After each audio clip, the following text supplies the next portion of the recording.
of the Western Valley civilizations, River Valley civilizations, and I apologize for any echoes or anything. I am recording in the gym, the old gym.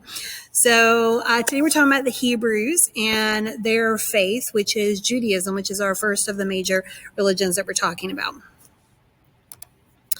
So let's just make sure we know where we're talking about in the world. And so we're focusing in the Middle East. So we talked about Egypt already, and Mesopotamia is present-day Iraq. So very, very tiny, kind of where the very, very top of my little mouse is pointing. That is where Israel is. So the founder of Judaism was Abraham, and he started here in Iraq. And then he moves, eventually his family will go to Egypt, and then the Jews will then move back to what they will form as their empire, which is Israel. So the Israelites are different from all the other people. Israelite, Hebrew, Jew, these words are all kind of interchangeable. And the thing that makes them different than everybody else is that they were monotheistic. So remember that monotheistic is the belief in one God. And they call their God Yahweh. Yahweh is just the Hebrew word for God. So if you're a Christian, the Greek word is Jehovah. It's the same God.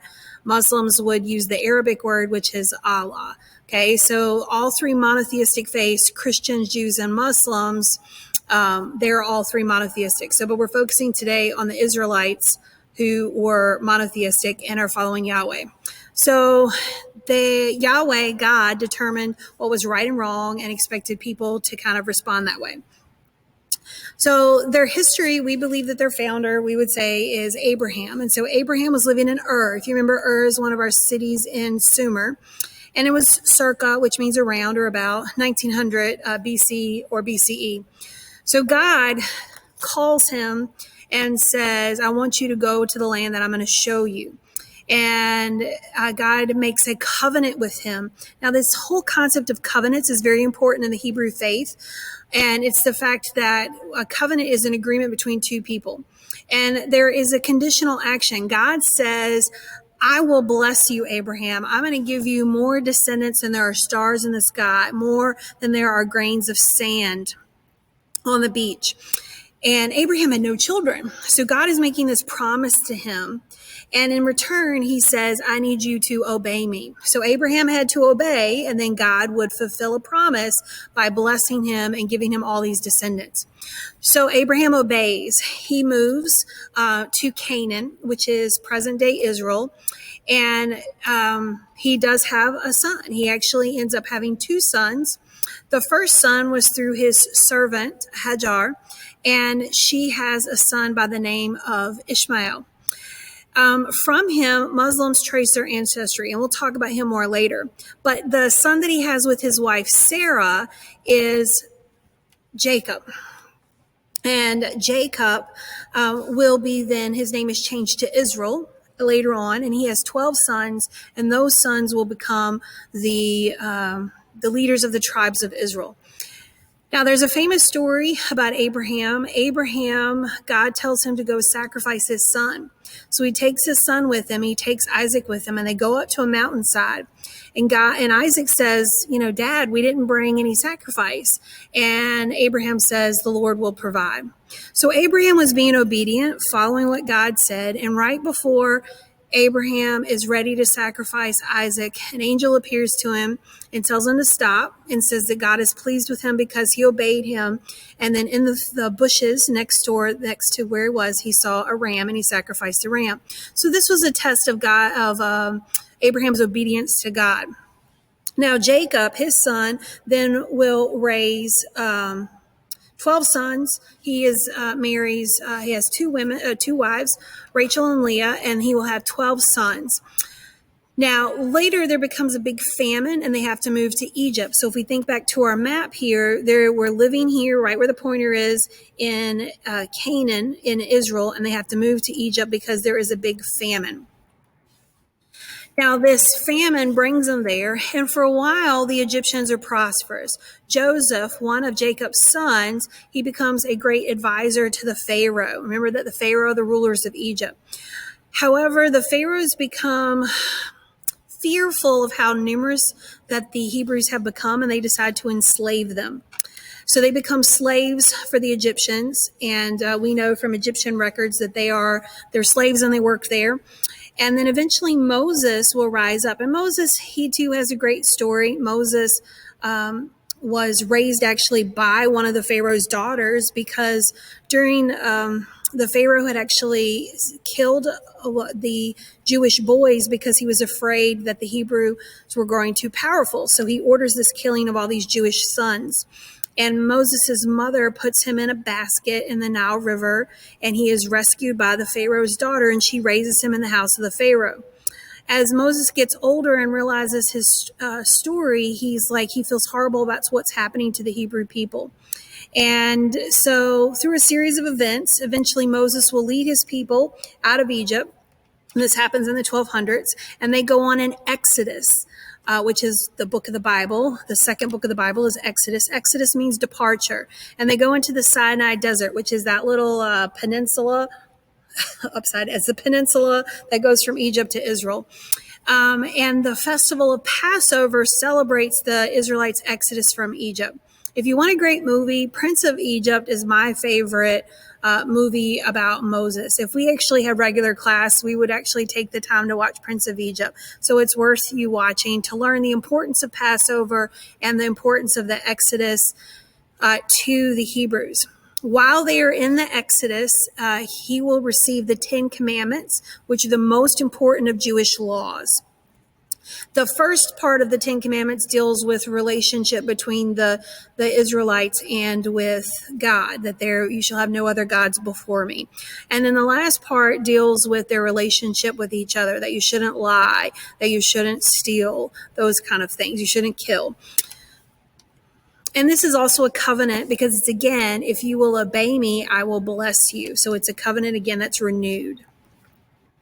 So for a while, after Moses dies, they get back they take over Israel, this area, and Joshua is the descendant of Moses who will rule for them. And then they have a series of judges. But eventually the Israelites start complaining, and they're like, we want a king. And so Saul becomes their king, and they unite under one tribe around 1020 BC or BCE. And one of the most famous stories during Saul's time is a young man by the name of David. He comes to a famous battle between the Philistines, which are this enemy of the Israelites, and they have this huge man who fights all their battles. Kind of goes out before, and everybody's really afraid of him, and this huge man is called Goliath. And David has showed up to bring his older brothers who are fighting, bring them some lunch. And nobody wants to go out and fight Goliath. And David's like, God's on your side. What's your problem? And David's just a young man. So they're like, okay. And so David basically volunteers to go fight Goliath. Saul provides his armor to David, and Saul is super tall. In the Bible, it says that Saul was a head taller than all other men. So he's a very tall, handsome man. So David puts on the armor, and he's like, no, it's too big for him. And he says, God's given me all the strength that I need. So he takes his slingshot, and he throws his slingshot, and it hits Goliath right here in the center of his head, and Goliath goes down. He then takes the sword and cuts off Goliath's head. And Saul later will die, and the new king will be David. And David takes the throne for 40 years. He and his son Solomon are considered to be the greatest rulers of the Israelites. David does many things. He sets the capital at Jerusalem. He expands the kingdom's borders. He goes to a lot of wars in order to do so. He organizes a very strong central government, and they're very prosperous during his reign. But because he shed so much blood through the warfare, God basically tells him, you're not allowed to build my temple. So it's his son, Solomon, who is going to build the temple. Solomon founds new cities. He is resented, though, because he has high taxes in order to pay for all these different things. And he builds a beautiful temple at Jerusalem, and I'll show you a picture of it in just a moment. But there is a lot of harsh labor requirements. So Solomon is maybe not quite as popular as David was. When Solomon dies, the kingdom actually splits into two parts, and I'll show you a map of that as well. So these are images of what Solomon's temple would have looked like. So we have lots of descriptions of it in the Bible, and the Bible is a primary source that tells us about all of these things. Now, we don't actually have present day pictures because most of the temple was destroyed, and I'll show you what is left at the very end of this slide. So it was magnificent. So you can see here, so this is zoomed in. So we see Egypt, okay, and then we see the Sinai Peninsula where Moses would have been in the desert, and then they eventually come to this area. Israel and Judah together formed originally one kingdom, remember, under Saul, and then under David, and then under Solomon. After Solomon dies, it splits, and then 10 tribes will go to Israel, and then 2 tribes, 2 families will go to Judah. And you can see that Jerusalem is the capital right at the border between the two. And the temple was located in Jerusalem. So we're going to have a couple things happen to the Israelites. So after Solomon's death, this really kind of starts to weaken the kingdom. And so they split, and then each of these kingdoms are going to be conquered by different groups of people. We're going to see the Chaldeans come in. We're going to see the Babylonians come in. We're going to see the Assyrians come in and conquer them. And then the Persians will come in and conquer them. We haven't talked about the Persians yet, but they will come in. Because of this, the Jews will actually start to leave their homeland. The first time is they're taken in captivity by the Babylonians. Any of you who've read the Bible or listened to the stories, Daniel is one of my favorite parts of the Bible, and he's one of the captives who's taken to Babylon. Eventually, the Romans will come in and conquer this whole area, and they will destroy Jerusalem. And one of the Caesars of Rome hates the Jews so much that he will rename Israel to Palestine. Palestine actually comes from the word Philistine, so he named them after their enemy. And so a lot of the Jews will flee, and this is called the diaspora. And so you can see on this map how they're leaving Israel or Palestine, and they're going to different parts of North Africa and going into parts of Europe. So this brings us to what are our main beliefs of Judaism. So we've got the history of the Hebrew people, and now we're going to talk about their faith. So remember, they're monotheistic. Now here, this is the Wailing Wall. This is the only part of the temple that's still left, and Jews go here every day to pray. It is the first of our major religions that we're going to study this year, and we will study 3 monotheistic religions, actually 4. We're going to talk a little bit about Zoroastrianism, which is nobody really follows it today. But there are 5 major religions in the world today, and Judaism is one of those. And you can see that I have the Star of David several places. That is the symbol of Judaism. So their beliefs and traditions and customs, I have said over and over, they're monotheistic, so we've got to remember that. The importance of the whole idea of the covenant. So remember that covenant that God made with Abraham. Another example of the covenant would be with the 10 Commandments. Now, Noah, when God destroyed the earth with a flood and he provides the rainbow as a promise, that's not a covenant because that's only one-sided. God promises that he won't destroy the earth anymore by rain, by water. And so there has to, remember, for a covenant, it has to be an agreement between 2 people.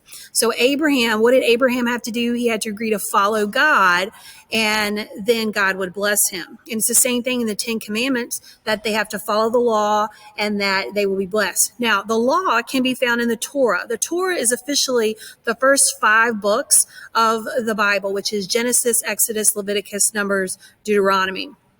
But there's more than just that. There are actually over 600 laws that the Jews are expected to follow. Some of them kind of depends on how devout of a Jew you are today, what you follow. Just like in every faith, there are people who are more devout. Like, do you go, so a lot of you might say you're a Christian, but maybe you don't go to church every single Sunday. It's the same thing. There are Jews who don't follow every bit of the law. For example, one part of the law is you're supposed to be kosher. Kosher means that, A, you don't eat pig, so no bacon. You also don't eat shellfish, so no lobster, no shrimp, no crab. And you don't eat meat and dairy together. There's a lot of very specific dietary requirements. Animals have to be killed with the blood drained. And so they have to be like, their neck is slit and then the blood has to be drained out. Now, when these laws were originally written, we know now that they were really very sanitary and really helped keep the people safe. But a lot of these are still practiced by Jews today. That's just kind of one example. There's even laws about how many feet you can go in one direction, like how far you can walk on the Sabbath. And the Sabbath was on Saturday, and that was their day of rest. And so Jews worship in a synagogue at the end of the Sabbath on Saturday. So a synagogue is their temple where they worship, their church, their mosque. And the most important of their laws is the Ten Commandments, which they are to follow, which remember was given to Moses. And Jews are supposed to follow a strict moral and have a code and have good behavior. So here's kind of our fast facts, and you're going to do a little activity for Judaism. That's going to be what you're going to do is you're going to fill in a little chart. Like you're going to tell us who's the founder, what's the holy book. So like you may even want to, like when you get to the end of this video, you may even want to pause it and come back to this slide. And then you can have that up while you're working on your assignment. Their holy book is the Torah. They worship in a synagogue on Saturdays. Their holidays, Passover, remember, which celebrates the Exodus from Egypt. Yom Kippur, today is September 30th. Yom Kippur was actually celebrated on Monday. Yom Kippur on the 28th of September. Their calendar is slightly different than ours, so it changes a little bit every year, but not very much. My birthday's in September. It's always near my birthday. So Yom Kippur is the Day of Atonement, where they ask for forgiveness for their sins. And Hanukkah, which Hanukkah is not in the Bible. Hanukkah happened afterwards when they were being under the Roman rule. And it celebrates a miracle that happened. The Maccabees were the fighters, and you're supposed to keep the oil lit in a lamp all the time, but there was only enough oil for one day, and they couldn't make any more oil. And miraculously, that oil lasted for 8 nights. And so Hanukkah is called the Festival of Lights, and it celebrates that miracle and the victory that they had at that time over the Romans. They started in Israel, remember the Middle East, so that's where the religion is today. Then they spread to Europe eventually due to the diaspora. And today, there's actually a large number of Jews in America. So the place that you'll find the most Jews is in the United States and in Israel. And there's about 14 million today, give or take a million. And they make up about 0.2% of the world's population, which is not very much. But they are... Both Muslims and Christians trace their heritage back to Judaism. And Islam and Christianity are the two largest religions in our world. They make up over 50% of our world. So that's why Judaism is so important. And then I have the major beliefs here that they're monotheistic, 10 commandments, live a just and moral life, follow Jewish laws, and that Jerusalem is a holy city. So that takes us to Jerusalem today. So as you look here at Jerusalem today, Jerusalem is actually holy to all three monotheistic faiths. For Christians, it's where Jesus was crucified and resurrected. And then here, this beautiful mosque here with the gold dome, that's called the Dome of the Rock. And that's important for Muslims, and we'll talk about that in a few weeks. This here is the Wailing Wall. It is the only part of the Solomon's Temple that is left today. And as I said, people go and pray and seek God there every day. All right, so that brings us to the end of everything that we need to know about the Hebrews and Judaism and the Israelites. Remember, that's kind of those three words are all kind of used interchangeably: Hebrew, Israelite, Jew.